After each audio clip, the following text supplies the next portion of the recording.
Hello friends, welcome to my YouTube channel online website दोस्तों Lucent science में आपका स्वागत है। हम लोग बात कर रहे हैं केमिस्ट्री के मेन पॉइंट्स के बारे में, जिसमें नोबल गैसेस के बारे में हम लोग बात कर रहे हैं। दोस्तों कौन कौन सी हमारी जो नोबल गैसेस हैं उसमें बात करते हैं। नोट: अक्रिय गैसों की खोज करने का श्रेय रेमजे को प्राप्त है। हीलियम हीलियम हल्की तथा अज्वलनशील गैस है। इसकी खोज फ्रैंकलिन ने और लोकेयर ने की थी। इनका उपयोग गुब्बारों को भरने में, मौसम संबंधी अध्ययनों के लिए, ठंडी वायु वाली नाभिकीय भट्टी में द्रव हीलियम का उपयोग, निम्न ताप पर प्रयोगों में निम्न तापीय अभिक्रमक के रूप में, अस्पतालों में कृत्रिम सांस के ऑक्सीजन के साथ हीलियम को मिला गैस दिया जाता है। गोताखोरों द्वारा भी अधिक गहराई में सांस के लिए हीलियम एवं ऑक्सीजन के मिश्रण का उपयोग किया जाता है। हवाई जहाज़ों के टायरों में भी भरने में इसका उपयोग किया जाता है। वायु के साथ विस्फोटक मिश्रण नहीं बनाने के कारण वायु भरे गुब्बारों में हीलियम को हाइड्रोजन की अपेक्षा वरीयता दी जाती है। नियॉन का उपयोग: नियॉन विसर्जन लैंपों व ट्यूबों यानी वायुयान तथा प्रतिदीप्ति बल्बों में भरी जाती है, जिनको विज्ञापन के लिए इस्तेमाल करते हैं। इसका उपयोग हवाई अड्डे पर विमान चालकों को संकेत देने के लिए किया जाता है, क्योंकि इसका प्रकाश कोहरे में अधिक चमकता है। आर्गन: इसकी खोज का श्रेय रेमजे को है। यह वायुमंडल में सबसे अधिक मात्रा में पाए जाने वाला अक्रिय गैस है। आर्गन का उपयोग मुख्यतः उच्च तापीय धातुकर्मिक प्रक्रियाओं, धातुओं अथवा मिश्र धातुओं की आर्क वेल्डिंग के निष्क्रिय वातावरण उत्पन्न करने के लिए तथा बिजली के बल्ब भरने में किया जाता है। क्रिप्टॉन: इसका उपयोग बिजली का बल्ब बनाने में व फोटोग्राफी में किया जाता है। इसे लेजर बनाने में भी प्रयोग किया जाता है। जिनॉन: यह सर्वाधिक यौगिक बनाने वाला अक्रिय गैस है। इसे स्ट्रेंजर गैस भी कहते हैं। यह जल में घुलनशील है। रेडॉन: रेडॉन को छोड़कर अन्य सभी अक्रिय गैस वायुमंडल में मुक्त रूप से पाई जाती है। यह रेडियो सक्रिय तत्व है। इसका उपयोग रेडियोथेरेपी में के रूप में कैंसर के इलाज में किया जाता है। धातुएं, अधातुएं तथा उनके यौगिकों का उपयोग: फेरस ऑक्साइड हरा कांच बनाने में या फेरस लवणों के निर्माण में, फेरक यौगिक जेवरात पॉलिश करने में और फेरक लवणों के निर्माण में। फेरिक हाइड्रोक्साइड यानी FeOH का होल क्लोराइड प्रयोगशाला में प्रतिकारक के रूप में या दवा बनाने में। फेरस सल्फेट रंग उद्योग में या मोहर लवण बनाने में या स्याही बनाने में। आयोडीन कीटनाशक के रूप में या औषधियों के उत्पादन में या टिंचर आयोडीन बनाने में या रंग उद्योग में। ब्रोमीन रंग उद्योग में, टिंचर गैस बनाने में और प्रतिकारक के रूप में औषधि बनाने में। हाइड्रोक्लोरिक अम्ल क्लोरीन बनाने में, आम्लराज बनाने में और रंग बनाने में। क्लोराइड लवण के निर्माण में। क्लोरीन हाइड्रोक्लोरिक अम्ल के NaCl के निर्माण में। मस्टर्ड गैस बनाने में, ब्लीचिंग पाउडर में बनाने में और कपड़ों एवं कागज को विराजित करने में। सल्फ्यूरिक अम्ल प्रयोगशाला में प्रतिकारक के रूप में, रंग उत्पादन में, पेट्रोलियम के शुद्धिकरण में और स्टोरेज बैटरी में। सल्फर डाइऑक्साइड आपकारक के रूप में, ऑक्सीकारक के रूप में और विरंजक के रूप में। हाइड्रोजन सल्फाइड सल्फाइड के निर्माण में, लवणों के भास्मिक मूलक के गुणात्मक विश्लेषण में। सल्फर एस कीटनाशक के रूप में, रबड़ वल्केनाइज करने में, बारूद बनाने में और औषधि के रूप में। अमोनिया प्रतिकारक के रूप में, आइस फैक्ट्री में और रियॉन बनाने में। 14 नाइट्रस ऑक्साइड शल्य चिकित्सा में, फास्फोरस लाल फास्फोरस दिया सलाई बनाने में, श्वेत फास्फोरस चूहे मारने में, श्वेत फास्फोरस दवा बनाने में और चौथा फास्फोरस ब्रांच बनाने में। Producer gas carbon monoxide plus nitrogen भट्टी गर्म करने में, सस्ते ईंधन के रूप में, धातु निष्करण में। वाटर गैस ईंधन के रूप में, वेल्डिंग के कार्य में। कोल गैस ईंधन के रूप में, निष्क्रिय वातावरण तैयार करने में। कार्बन डाइऑक्साइड सोडा वाटर बनाने में, आग बुझाने में और हार्ड स्टील का निर्माण में। कार्बन मोनोऑक्साइड COCl2 बनाने में। ग्रेफाइट इलेक्ट्रोड बनाने में, स्टोव की रंगाई में और लोहे के बने पदार्थ पर पॉलिश करने में। हीरा या डायमंड आभूषण निर्माण में, कांच काटने में। एल्यूमिनियम सल्फेट कागज उद्योग में, कपड़ों की छपाई में, आग बुझाने में और अग्निरोधक कपड़ा बनाने में। अनार्थ एल्युमिनियम क्लोराइड यानी AlCl3 पेट्रोलियम के भंजन में पोटेशियम एल्युमिनियम सल्फेट या पोटास एलम KAlSO4 का होल ट्वाइस टोटल H2O, जल को शुद्ध करने में, चमड़ा उद्योग में, कपड़ों के रंगाई में, अग्निरोधक वस्त्र बनाने में, रक्तस्राव रोकने में। फिटकरी पोटास एलम को हम साधारण तौर पर फिटकरी के नाम से जानते हैं। यह पोटेशियम एल्युमिनियम सल्फेट का द्विक लवण है। फिटकरी का रासायनिक नाम पोटेशियम एल्युमिनियम सल्फेट है। इसका रासायनिक सूत्र K2SO4 AlSO4 का होल ट्वाइस .24 H2O होता है। इसे पोटास फिटकरी भी कहा जाता है। फिटकरी के भौतिक गुण: 90 डिग्री सेल्सियस ताप पर यह पिघल जाता है। आगे यदि इसे 200 डिग्री सेल्सियस तापमान तक गर्म करने पर इसका क्रिस्टल जल निकल जाता है और यह एक सांद्र पदार्थ में परिवर्तित हो जाता है, जिसे बर्न अलम भी कहते हैं। बर्न अलम को फिटकरी के फूल के नाम से भी जाना जाता है। फिटकरी का उपयोग रक्त बहाव को रोकने में, जीवाणुनाशक एवं प्रतिरोधी के रूप में, जल शोधन में, चमड़ा तथा कागज उद्योग में, कपड़ों की रंगाई में एवं छपाई में रंग बाधक के रूप में। मर्क्यूरिक क्लोराइड यानी HgCl2 कैलोमेल बनाने में, कीटनाशक के रूप में। मर्क्यूरिक ऑक्साइड यानी HgO मलहम बनाने में और जहर के रूप में। मरकरी यानी Hg थर्मामीटर में, सिंदूर बनाने में या अमलगम बनाने में। जिंक सल्फाइड श्वेत पिगमेंट के रूप में। जिंक सल्फेट या उजला थोथा यानी ZnSO4.7H2 लिथोपेन के निर्माण में या आँखों के लिए लोशन बनाने में। कैल की छपाई में या चर्म उद्योग में या कवकनाशी के रूप में। जिंक क्लोराइड टेक्सटाइल उद्योग में, कार्बनिक संश्लेषण में। जिंक सल्फेट या उजला थोथा की बात करते हैं तो ZnSO4.7H2 लिथोपेन के निर्माण में, आँखों के लिए लोशन बनाने में, कैल की छपाई में, चर्म उद्योग में या कवकनाशी के रूप में। जिंक क्लोराइड ZnCl2 टेक्सटाइल उद्योग में यूज़ किया जाता है। कार्बनिक संश्लेषण में यूज़ करते हैं, ताम्र, कांच तथा आदि की सतहों को जोड़ने में करते हैं। जिंक ऑक्साइड मलहम बनाने में, पेरोसिलिन चमक लाने के लिए, जिंक बैटरी बनाने में और हाइड्रोजन बनाने में। कैल्शियम कार्बाइड, कैल्शियम साइनाइड एवं एसिटिलीन निर्माण में। बात करते हैं कैल्शियम ऑक्सीक्लोराइड या ब्लीचिंग पाउडर कीटनाशक के रूप में करते हैं। कागज़ तथा कपड़ों के विरंजन में, रासायनिक उद्योगों के उपाचक के रूप में, क्लोरोफॉर्म के उत्पादन में। ब्लीचिंग पाउडर बुझे चूने पर क्लोरीन गुजार कर तैयार किया जाता है। कैल्शियम सल्फेट या हाइड्राइड या प्लास्टर ऑफ पेरिस CSO4.H2O या CSO4.1/2 मूर्ति बनाने में या शल्य चिकित्सा में, पट्टी बांधने में या छतों एवं दीवारों को चिकना बनाने में हेतु। कैल्शियम कार्बोनेट चूना बनाने में या टूथपेस्ट दंतमंजन बनाने में या सीमेंट उद्योग में। कैल्शियम सल्फेट या जिप्सम स्वाद के रूप में या प्लास्टर ऑफ पेरिस बनाने में या अमोनियम सल्फेट बनाने में या सीमेंट उद्योग में। कैल्शियम यानी अवकारक के रूप में पेट्रोलियम में सफ़र हटाने में। मैग्नीशियम क्लोराइड MgCl2.6H2 यानी रुई की सजावट में, सोरेल सीमेंट के रूप में वहत। मैग्नीशियम कार्बोनेट दंत मंजन बनाने में, दवा बनाने में और जिप्सम लवण बनाने में। मैग्नीशियम धातु मिश्रण बनाने में, फ्लैश बल्ब बनाने में, थर्माइट वेल्डिंग बनाने में। मैग्नीशियम या MgO औषधि निर्माण में, रबड़ पूरक के रूप में, वायलोरों के प्रयोग में।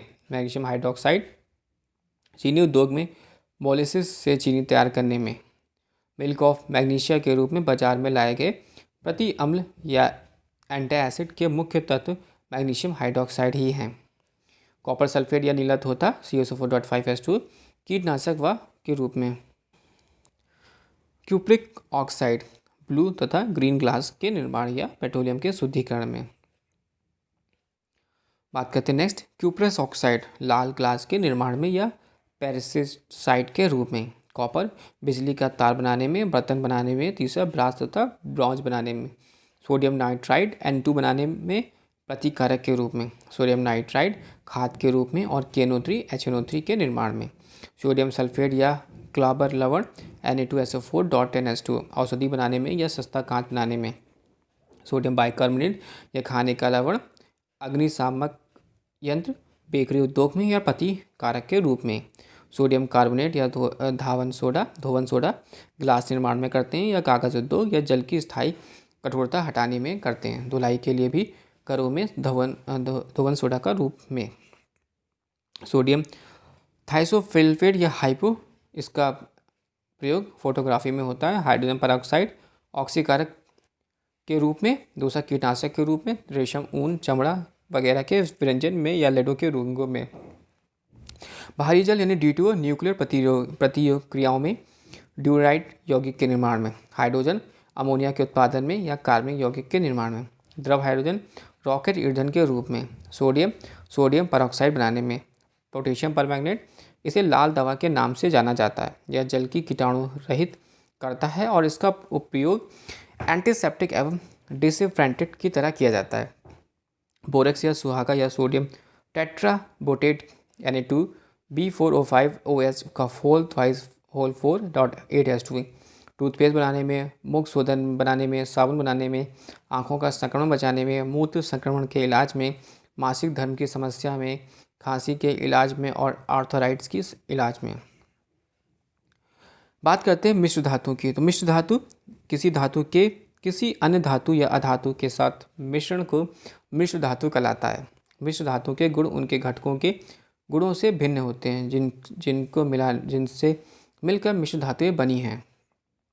बात करते हैं समान मिश्र धातु तथा उनके घटक तथा उपयोग।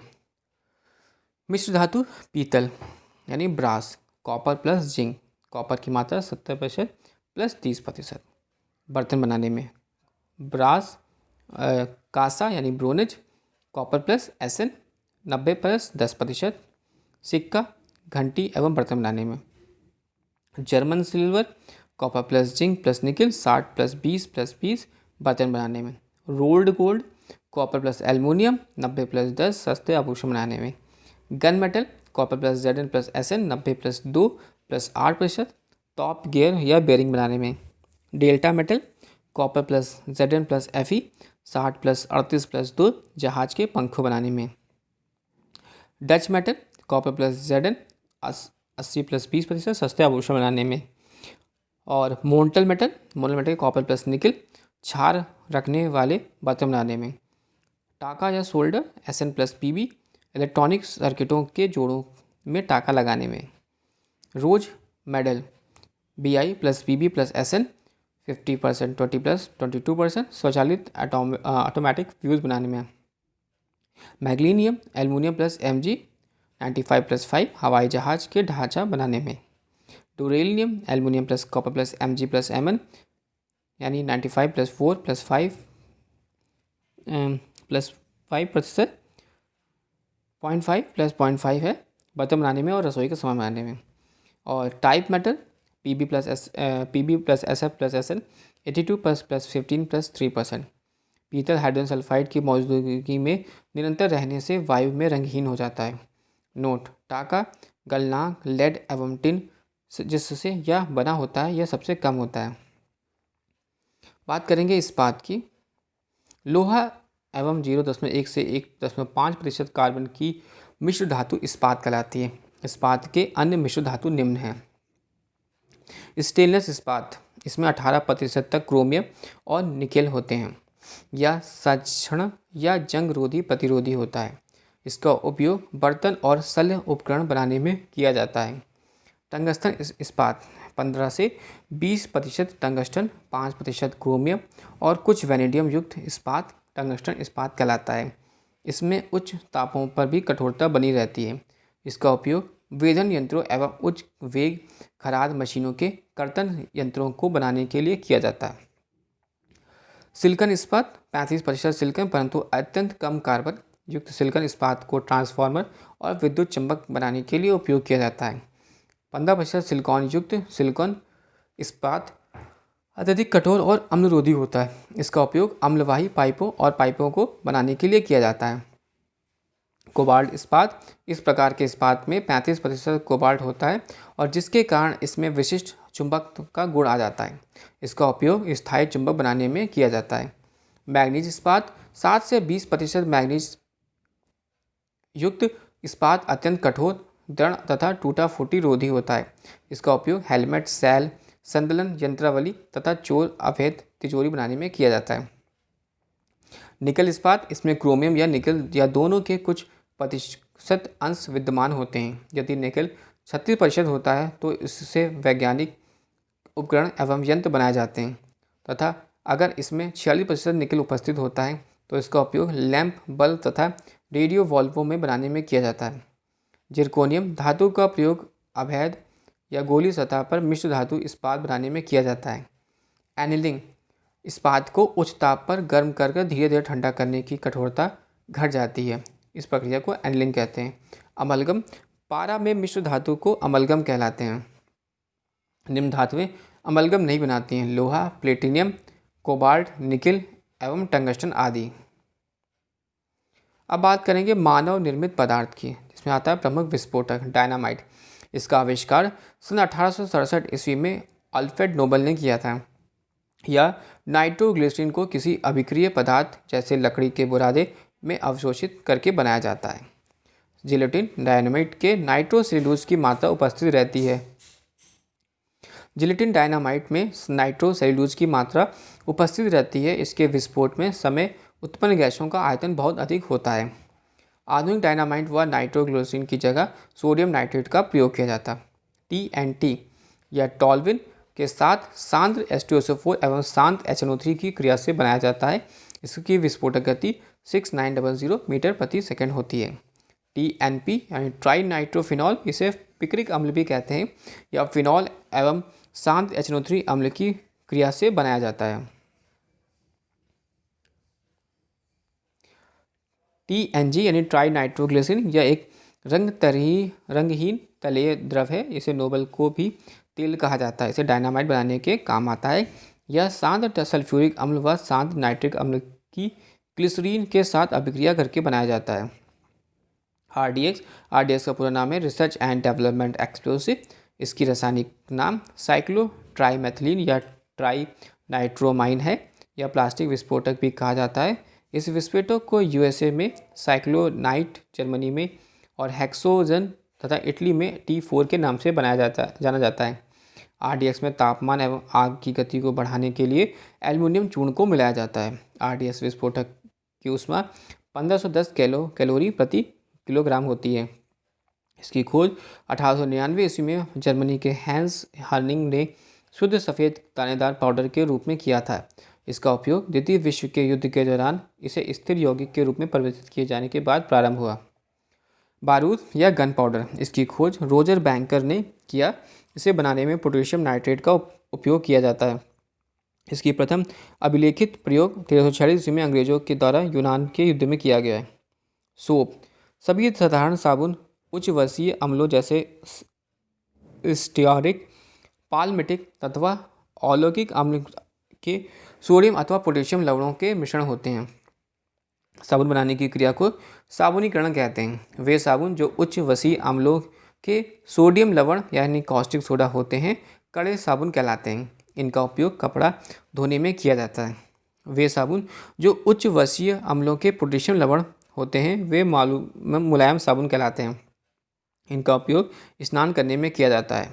डिटर्जेंट, इसमें सबसे लंबी श्रृंखला को हाइड्रोकार्बन होता है। यह एक एवं श्रृंखला के अंत में एक ध्रुवीय समूह, परंतु ये साबुन से इस मामले में उत्तम है कि कैल्शियम प्लस Ca++ 2 Mg+2 तथा Fe+3 आयरन के साथ अघुलनशील लवण नहीं प्रदान करता है। इनके उदाहरण हैं सोडियम एल्काइल सल्फोनेट, सोडियम एल्कलाइड बेंजीड और सल्फोनेट आदि। डिटर्जेंट एवं एंजाइम मिला हुआ पदार्थ बहुत ही साफ धुलाई करता है। इस प्रकार की धुलाई को माइक्रो सिस्टम धुलाई कहते हैं। पानी में साबुन और डिटर्जेंट की मैल दूर करने की क्रिया को मिशेल के निर्माण के द्वारा होती है। सीमेंट, चूना पत्थर या खड़िया को मृतिका, लाल मिट्टी या सैली के साथ खूब गर्म करने से प्राप्त होने वाले पदार्थ को सीमेंट कहते हैं। इसमें कैल्शियम के एल्यूमिनेट तथा सिलिकेटों का मिश्रण होता है। सीमेंट उत्पादन संयंत्रों को चूना पत्थर, चिकनी मिट्टी और जिप्सम की आवश्यकता होती है। सीमेंट प्रमुख रूप से कैल्शियम सिलिकेटों और एल्युमिनियम सिलिकेटों का मिश्रण है। इसमें तल के साथ मिश्रित करने पर जमने पर का गुण होता है। जल के साथ मिश्रित करने पर सीमेंट का जमना उसमें उपस्थित कैल्शियम सिलिकेटों और एल्युमिनियम सिलिकेटों के जल योजनों के कारण होता है। सीमेंट का संगठन: कैल्शियम ऑक्साइड 60 से 70%, सिलिकॉन ऑक्साइड 20 से 25%, Al2O3 5 से 10%, Fe2O3 2 से 3%, MgO 2%, Nu2O 1.5%, K2O 1.5%, SO2 1%। Cement में 2 से 5% जिप्सम यानी CaSO4.2H2O मिलाने का उद्देश्य सीमेंट के प्रारंभिक जमाव को धीमा करना है। सीमेंट के धीमा जमाव से उसका अत्यधिक द्रवनीकरण होता है। सन 1824 ईस्वी में एक ब्रिटिश इंजीनियर जोसेफ एप्सिडन ने चूना पत्थर तथा चिकनी मिट्टी से जोड़ने वाला ऐसा नया पदार्थ बनाया जो अधिक शक्तिशाली और जलरोधी था। उसने उसे पोर्टलैंड सीमेंट कहा क्योंकि यह रंग में पोर्टलैंड के चूने के पत्थर जैसा था। उर्वरक या फर्टिलाइजर: मृदा में बाहर से मिलाए जाने वाले वे रासायनिक पदार्थ जो मृदा की उपजाऊ बनाने में सहायक होते हैं उर्वरक कहलाते हैं। उर्वरक कई प्रकार के होते हैं। नाइट्रोजन के उर्वरक: उन उर्वरकों में मुख्यतः नाइट्रोजन तत्व पाया जाता है जैसे यूरिया H2N CONH2। यूरिया में 46% नाइट्रोजन की मात्रा पाई जाती है।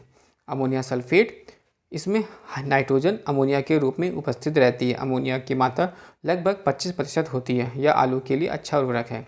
अमोनिया सल्फेट का प्रयोग चूना रहित भूमि में नहीं किया जाता है। कैल्शियम नाइट्रेट: यह नाइट्रोजन का सबसे अच्छा उर्वरक है। बाजार में नॉर्वेजियन सॉल्ट पीटर के नाम से जाना जाता है। कैल्शियम साइनामाइड या CaCN2: इसका प्रयोग बुआई करने से पहले किया जाता है। कार्बन के साथ इसके मिश्रण को बाजार में नाइट्रोलियम के नाम से बेचा जाता है। पोटेशियम के उर्वरक यानी fertiliser: potassium chloride, potassium nitrate, potassium sulphate आदि पोटेशियम के कुछ प्रमुख उर्वरक हैं। फास्फोरस के उर्वरक: super phosphate of lime, phosphate धातुमल फास्फोरस के प्रमुख उर्वरक हैं। सुपर फास्फेट को हड्डियों को पीस कर बनाया जाता है। इसमें 16 से 20% P2O5 होता है। कृत्रिम मधुरक यानी आर्टिफिशियल स्वीटिंग एजेंट: प्राकृतिक मधुरक जैसे सुक्रोज ग्रहण की गई कैलोरी बढ़ाते हैं। इसलिए बहुत से लोग कृत्रिम मधुरक का प्रयोग करना अधिक पसंद करते हैं। ऑर्थोसल्फोबेंजाइड जिसे सैक्रिन भी कहते हैं, प्रथम लोकप्रिय कृत्रिम मधुरक हैं। इसकी खोज 1869 ईस्वी में हुई थी। यह सुक्रोज से 550 गुना अधिक मीठा होता है। यह शरीर में अपवर्तित रूप में ही मूत्र के साथ उत्सर्जित हो जाती है। यह सेवन के पश्चात पूर्णतः अक्रिय और हानिकारक प्रतीत होती है। इसका प्रयोग मधुमेह के रोगियों एवं उन व्यक्तियों के लिए जिन्हें कैलोरी अंतर्ग्रहण पर नियंत्रण की आवश्यकता होती है अत्यधिक महत्वपूर्ण है। बाजार में बिकने वाले प्रमुख कृत्रिम मधुरक हैं एस्पार्टम, सैक्रिन और सैलिक्यूलोज एवं एल्टियम। एस्पार्टम सबसे अधिक सफल और व्यापक रूप में उपयोग आने वाला कृत्रिम मधुरक है। यह सुक्रोज के मुकाबले 100 गुना अधिक मीठा है। यह एस्पार्टिक अम्ल तथा फोनिल एलन से बने डाइपोक्साइड और एवं मेथल एस्टर है। इसका उपयोग केवल ठंडे खाद्य पदार्थों और पेय पदार्थों तक ही सीमित है क्योंकि खाना पकाने में तापमान पर अस्थायी होता है। एल्टियम अधिक प्रबल मधुरक है यद्यपि यह एस्पार्टम से अधिक स्थायी होता है, परंतु इसका प्रयोग करते समय मिठास नियंत्रित करना कठिन होता है।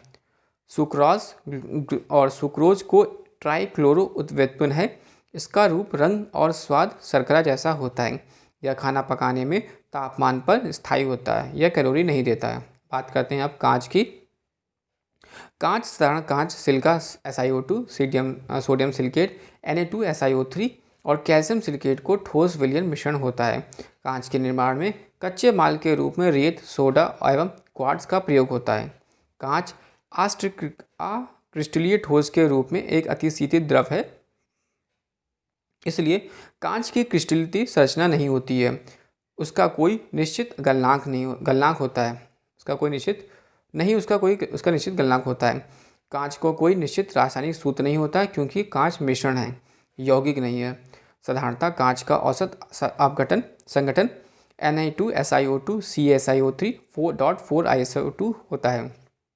रेशेदार कांच का प्रयोग बुलेट प्रूफ जैकेट बनाने में किया जाता है। कांच का अनिलीकरण, कांच की धातुओं को बनाने के बाद विशेष प्रकार की भट्टियों में धीरे धीरे ठंडा करते हैं। इस क्रिया को कांच का अनिलीकरण कहते हैं। कांच का रंग, मिश्र धातु, मिश्र पदार्थ और कांच का रंग। कोबाल्ट ऑक्साइड गहरा नीला, सोडियम क्रोमोट या फोरस ऑक्साइड हरा, सिलीनियम ऑक्साइड नारंगी लाल और फेरिक ऑक्साइड भूरा, गोल्ड क्लोराइड रूबी लाल, कैडमियम सल्फेट यूरेनियम ऑक्साइड पीला और क्यूप्रिक लवण पीकॉक नीला, क्रोमिक ऑक्साइड हरा, मैग्नीज डाइऑक्साइड लाल और क्यूप्रस ऑक्साइड चटक लाल। कांच में रंग देने के लिए अल्प मात्रा में धातुओं के यौगिक रंगीन मिलाए जाते हैं। धात्विक यौगिकों पर चुनाव वांछित रंग पर निर्भर पड़ता है। कांच के ऊपर चित्र बनाने के लिए फ्लोरीन का उपयोग किया जाता है। फोटोक्रोमेटिक कांच सिल्वर ब्रोमाइड की उपस्थिति के कारण धूप में स्वतः ही काला हो जाता है। अब हम लोग बात कर रहे हैं कांच के प्रकार और संगठन एवं उनके उपयोग। फ्लिंट कांच जो होता है पोटेशियम कार्बोनेट, लेड ऑक्साइड व सिलिका का होता है। यह कैमरा दूरबीन के लेंस में विद्युत बल्ब में यूज़ किया जाता है। पायरेक्स कांच जो होता है वो सोडियम सिलिकेट और बेरियम सिलिकेट प्रयोगशाला के उपकरण में। सोडा कांच सोडियम कार्बोनेट और कैल्शियम कार्बोनेट व सिलिका ट्यूबलाइट बोतलें प्रयोगशाला के उपकरण व दैनिक प्रयोग के बर्तन में। कुकरस कांच सीरियम ऑक्साइड सिलिका धूप चश्मों के लेंस में। पोटास कांच पोटेशियम कार्बोनेट कैल्शियम कार्बोनेट व सिलिका अधिक ताप तक गर्म किए जाने वाले कांच के बर्तन व प्रायोगिक उपकरण। प्रकाशीय कांच पोटेशियम कार्बोनेट रेड लेड तथा सिलिका चश्मा सूक्ष्मदर्शी टेलीस्कोप एवं प्रिज्म बनाने में। अब बात करते हैं उत्प्रेरक यानी कैटलिस्ट, ऐसे रासायनिक पदार्थ जो अपनी उपस्थिति मात्र से किसी रासायनिक अभिक्रिया के वेग को परिवर्तित करने की क्षमता रखते हैं तथा स्वयं अभिक्रिया के अंत में रासायनिक रूप में अप्रभावित होते रहते हैं, उत्प्रेरक कहलाते हैं तथा यह क्रिया उत्प्रेरक कहलाती है। उत्प्रेरक की खोज का श्रेय बर्जीलियस को दिया जाता है और एंजाइम जैविक उत्प्रेरक है। प्रमुख उत्प्रेरक यानी उद्योग और उत्प्रेरक। अमोनिया गैस बनाने की हैबर विधि में लोहे का चूर्ण, वनस्पति तेलों से कृत्रिम घी बनाना, निकेल। सल्फ्यूरिक अम्ल बनाने का संपर्क विधि में प्लेटिनियम चूर्ण, सल्फ्यूरिक अम्ल बनाने की सीसा कच्छ विधि में नाइट्रोजन के ऑक्साइड। अल्कोहल से ईथर बनाने की विधि गर्म एल्यूमिना। क्लोरीन गैस बनाने की डीकन विधि क्यूप्रिक क्लोराइड। कुछ प्रमुख तथ्य। पुरातत्व अवशेषों तथा फॉसिल्स की आयु निर्धारित करने के लिए रेडियो सक्रिय कार्बन का उपयोग सबसे अधिक किया जाता है। यदि किसी द्रव में घुलनशील पदार्थ मिलाया जाए तो द्रव का पृष्ठ तनाव बढ़ जाता है। यदि क्लोरोफॉर्म को सूर्य के प्रकाश में वायुमंडल में खुला छोड़ दिया जाए तो वैसेली गैस फॉस्जीन में बदल जाती है। वायुमंडलीय मुक्त नाइट्रोजन को नाइट्रेट में परिवर्तन करने की क्रिया को नाइट्रोजनी या स्थिरीकरण कहलाती है। मिट्टी के क्षारत्व को घटाने के लिए जिप्सम का प्रयोग किया जाता है। टेलीकॉम पाउडर को निर्माण थियोफेस्टिस खनिज का उपयोग किया जाता है। बर्फ़ जमने में जिलेटिन बर्फ़ की पिघलने से रोकने के लिए मिलाया जाता है। शुष्क बर्फ़ अर्थात ठोस कार्बन डाइऑक्साइड को गर्म करने पर वह सीधे गैस में परिवर्तित हो जाती है। पिक्रिक एसिड एक कार्बनिक यौगिक है जिसका उपयोग प्रयोगशाला में अभिकर्मक के रूप में किया जाता है। सैक्रिन का निर्माण टाइलून से होता है। यह श्वेत क्रिस्टलीय एरोमेटिक यौगिक है जो शर्करा की अपेक्षा 550 गुना अधिक मीठा किंतु इसका कोई कैलोरी मान नहीं है। क्रीम एक प्रकार का दूध होता है जिसमें वसा की मात्रा बढ़ जाती है तथा पानी की मात्रा कम हो जाती है। 1 किलोग्राम शहद से लगभग 3500 कैलोरी ऊर्जा प्राप्त होती है। नाइट्रस ऑक्साइड को हंसाने वाली गैस खोज प्रिस्टल ने की थी। हड्डियों में 8% फास्फोरस होता है। फॉस्फीन गैस का उपयोग समुद्री यात्रा में होम सिग्नल देने में किया जाता है। क्लोरीन गैस फूलों का रंग उड़ा देती है। सुरक्षित दियासलाइयों में लाल फास्फोरस प्रयोग किया जाता है। यूरिया में 46% नाइट्रोजन की मात्रा है। बर्तन में कलाई करने में अमोनियम क्लोराइड का प्रयोग किया जाता है। शुद्ध अल्कोहल में बेंजीन या ईथर मिलाकर पावर अल्कोहल के रूप में हवाई जहाज के ईंधन में प्रयुक्त होता है। कृत्रिम सुगंधित पदार्थ बनाने के लिए एथिल एसीटेट का प्रयोग किया जाता है। यूरिया पहला कार्बनिक पदार्थ होता है जिसे प्रयोगशाला में बनाया जाता है। सिरके में एसिटिक अम्ल CH3COH पाया जाता है।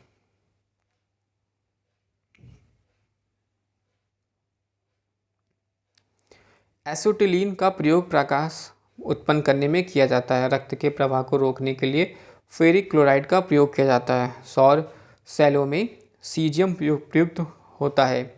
पीले फास्फोरस को जल में रखा जाता है। समुद्री घास में आयोडीन पाया जाता है। खाना बनाते समय सर्वाधिक मात्रा में विटामिन नष्ट होते हैं। रजत दर्पण बनाने में ग्लूकोज का प्रयोग किया जाता है। दूध पायस कोलाइडी तंत्र है। यदि दूध से क्रीम को अलग कर दिया जाए तो दूध का घनत्व बढ़ जाता है। अस्पताल में कृत्रिम सांस के लिए प्रयुक्त सिलेंडरों में ऑक्सीजन का एवं हीलियम का मिश्रण होता है। ठंडे देशों में हिमांक कम करने के लिए कारों के रेडिएटरों में एथिलीन ग्लाइकॉल मिलाया जाता है।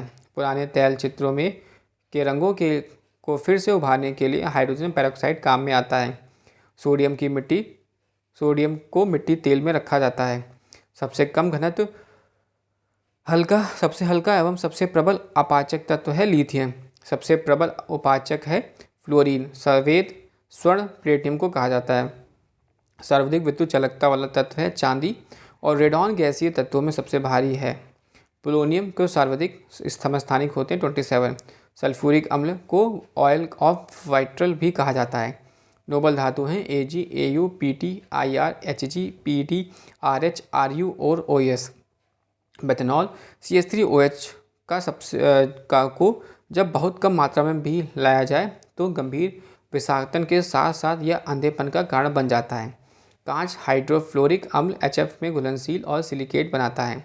इसी कारण HF को भंडारण कांच के बर्तनों में नहीं किया जा सकता है। सोना का घनत्व पारा के घनत्व से ज़्यादा होता है, इसलिए सोना पारा में डूब जाता है। बेसेनफॉल खाद्य संवेष्टन सामग्री के विकास के लिए प्रयोग में लाया जाने वाला रसायन है। जीनॉन को स्ट्रेंजर गैस भी कहते हैं। पदार्थ सल्फ्यूरिक अम्ल, संपर्क विधि, इस्पात, पेसमर विधि, सोडियम हाइड्रोक्साइड, ले ब्लॉक प्रक्रम और अमोनिया हाबर प्रक्रम। कॉनेट लेंस बनाने के लिए पॉलीमेथाइल मैथिलीट का प्रयोग किया जाता है। लेक्सिनॉन बुलेट प्रूफ कांच में प्रयुक्त बहुलक है। वनस्पति तेल में से वनस्पति घी हाइड्रोजनीकरण की प्रक्रिया से बनाई जाती है। वनस्पति घी के औद्योगिक उत्पादन में अपचयन विधि से काम लाई जाती है। मानव शरीर में प्रचुर मात्रा में ऑक्सीजन होता है। सामान्य अग्निशामक में कार्बन डाइऑक्साइड, सोडियम बाइकार्बोनेट और तनुगंध कामल H2SO4 की अभिक्रिया से प्राप्त होता है। कार्बन को नैनो प्रतिरूप यानी ग्राफीन भी कहते हैं। दोस्तों वीडियो आपको अच्छा लगा हो तो प्लीज़ लाइक और सब्सक्राइब करिएगा। साथ ही साथ डिस्क्रिप्शन बॉक्स में बुक्स के लिंक से वहाँ से बुक्स परचेज कर सकते हैं और मेरा टेलीग्राम चैनल ज्वाइन कर सकते हैं। Thanks for watching and sharing.